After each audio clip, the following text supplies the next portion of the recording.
Hi golfers, Rob Cheney here from GOLFTEC Singapore. Today's video, following last week's wrist video on the backswing and the downswing, we're going to discuss how that club moves into impact and ultimately into the follow through. And I'm going to share with you the part of the release that nobody is telling you.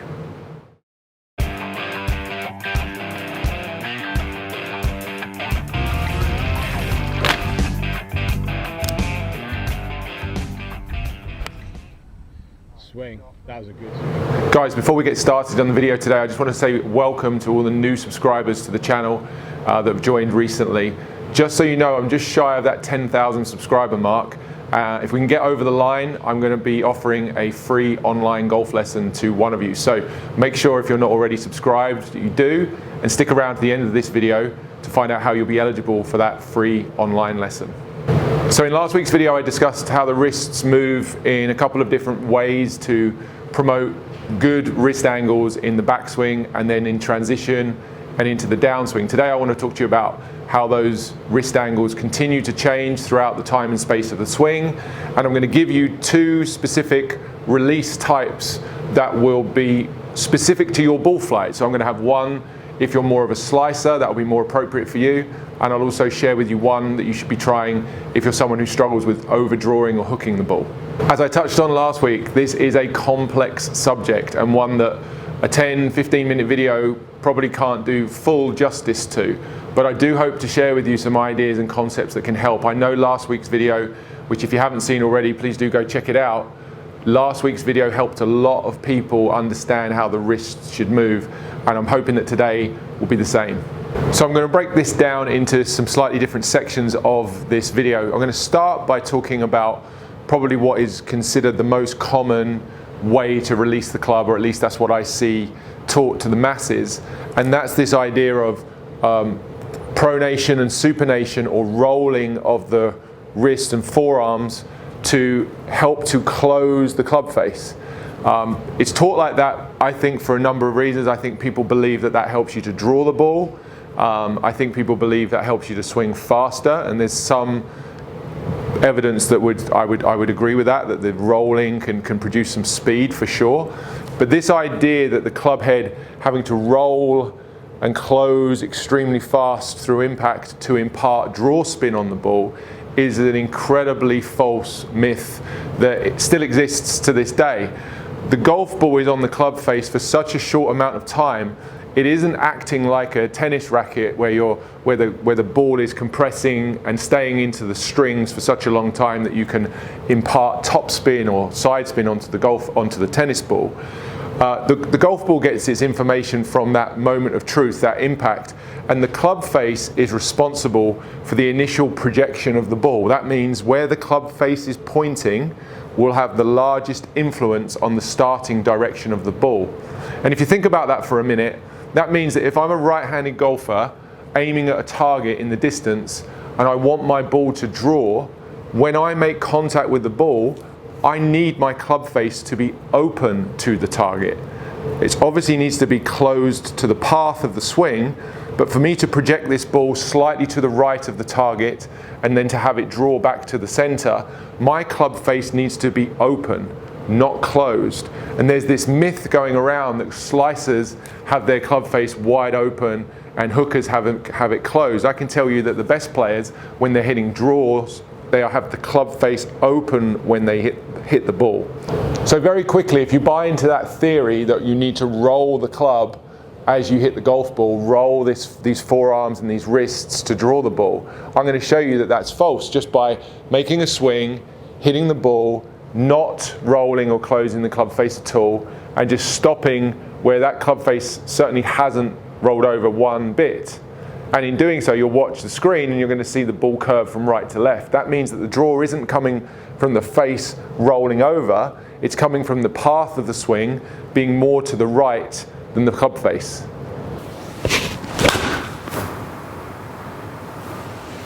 Okay, no roll. Certainly no throwing or rolling of my club head like that.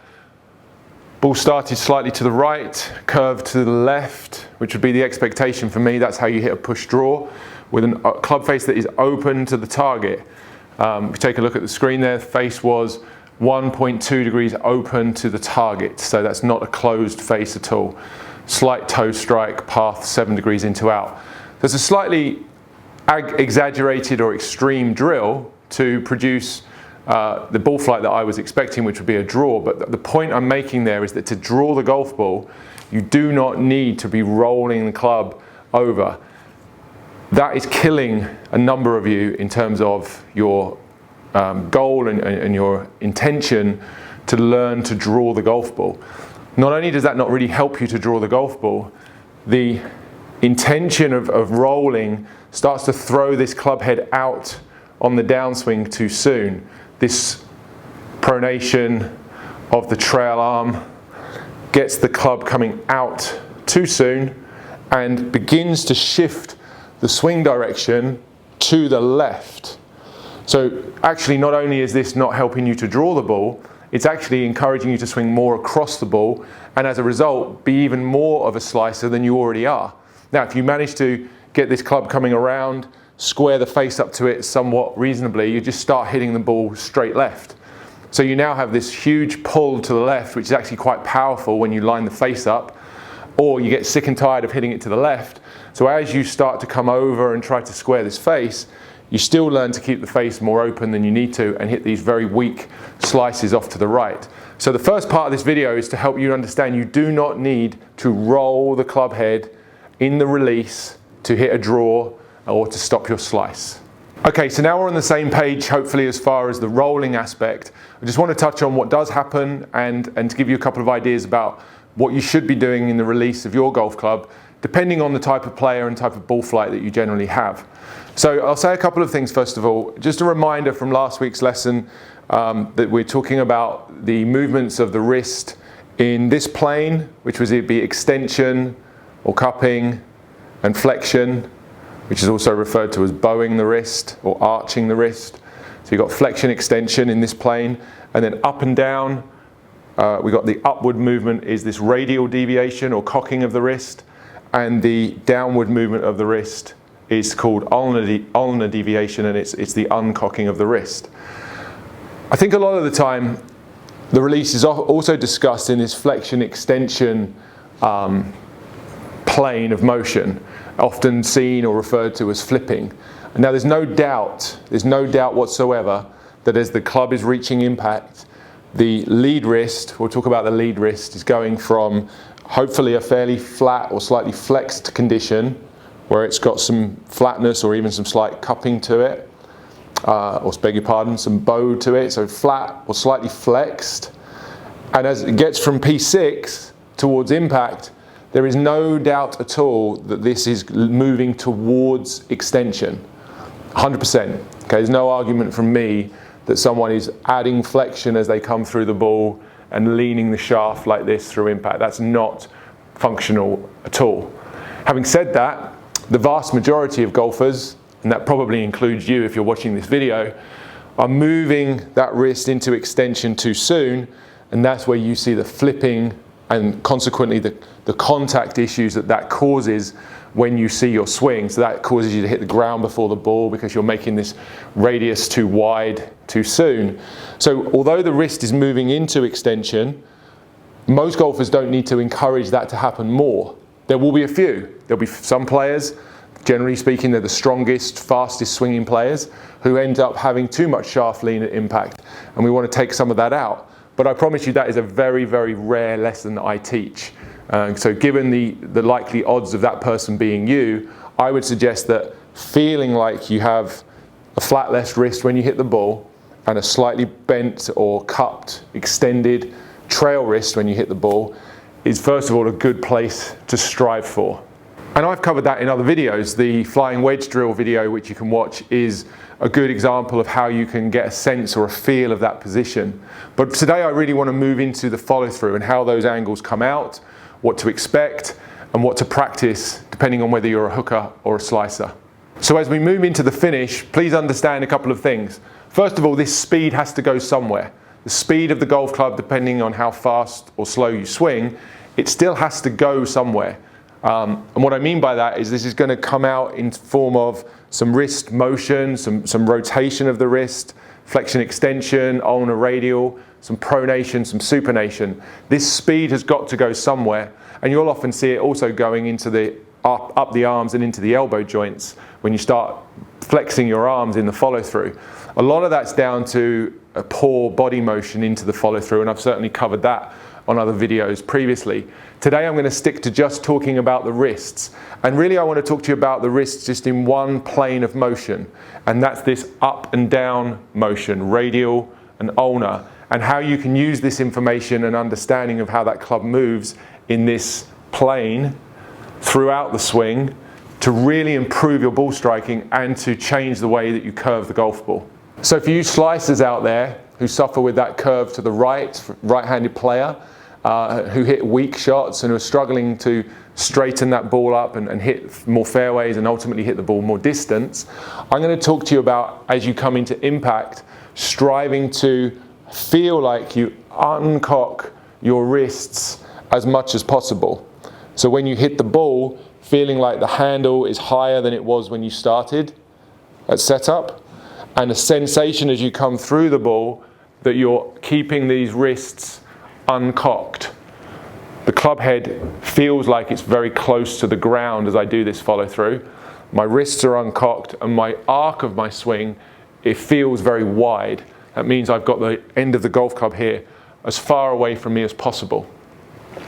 If you can make reasonable backswings with that, come through, feel like the wrist uncocks and finish wherever that club wants to, because ultimately at the end you're going to lose some of that and end up in some kind of finish position. As long as you can keep the sense of the ulnar deviation, the uncocking through impact, keep the club head as low to the ground as you can into the first part of the follow through, that's going to keep the club face closed to the path and help you to draw the golf ball. At least, as a minimum, it will help to reduce your slice. So start with that drill. If you're a slicer, I want you to work on the feeling as you come through the ball of raising the wrist or uncocking the wrists, hitting the ball and moving through with this wide arc finish. So there's my wide arc follow through, really feeling like I keep these wrists uncocked, and that ball's drawn or overdrawn, could argue it's hooked slightly to the left. That drill for me is not the best one because I tend to draw the ball anyway, so when I put more of these draw pieces into my swing, quite likely to start hooking the ball too far to the left. But now let's talk about what you're going to do if you're a hooker of the golf ball, how you'd want to feel into the follow through with your release. So for you hookers out there, what I just did would be the worst possible thing for you to try. Generally speaking, most drawers or hookers of the golf ball tend to be faster swingers generally, tend to be better players generally. And as such, this is a problem I see a lot of low handicap golfers struggle with. As they come into impact, particularly with the driver, they actually have the shaft raising up too quickly, too fast, shifting the path out to the right, encouraging the face to close too quickly, and they suffer with these great big duck hooks to the left. So if you're already a drawer or a hooker of the ball, don't try that last example too quickly. The only time you'd really want to add those pieces to what you do is if you were trying to hook the ball excessively around an obstacle. For you guys who hit the ball or curve the ball too much to the left, for right-handed golfers, I'm going to talk to you about the other movement in the vertical plane. Talk about radial deviation. So keeping the face, the club grip, the handle down more as you come through. Keeping the handle down, keeping this angle between your forearm and your shaft constant, or at least feeling fairly constant. And if anything, as you come through, feeling like you actually increase it. So you feel as you hit the ball that you add radial deviation, this upward cocking of the club. That would shorten the arc. You remember on the hookers or the drill for the slicer, I asked you to have this long, wide arc. I'm asking you hookers out there to feel like you recock or hinge the club back up towards you as quickly as you can through the ball. This helps to keep the club face open for longer open to the path, or at least more neutral. So this is more of the fade mechanics. This is exactly what slicers do without even realizing it. They come down, they keep the handle too close to them for too long. Too much of this radial, we talked about last week how they've already put too much in on the downswing through this lead wrist extension. Keep the handle too close to them, keep the face too open, swing across the ball and hit these extremely weak slices. So if you're a hooker, if you're someone who draws the ball too much to the left, you need to feel some of those pieces. So as you come through one more time, hit the ball, keep the handle down, feel like you recock or raise the club up towards you, so that as you finish, you have a lot more angle between your forearm and your shaft, this vertical hinge, rather than this wide arc that I talked about previously.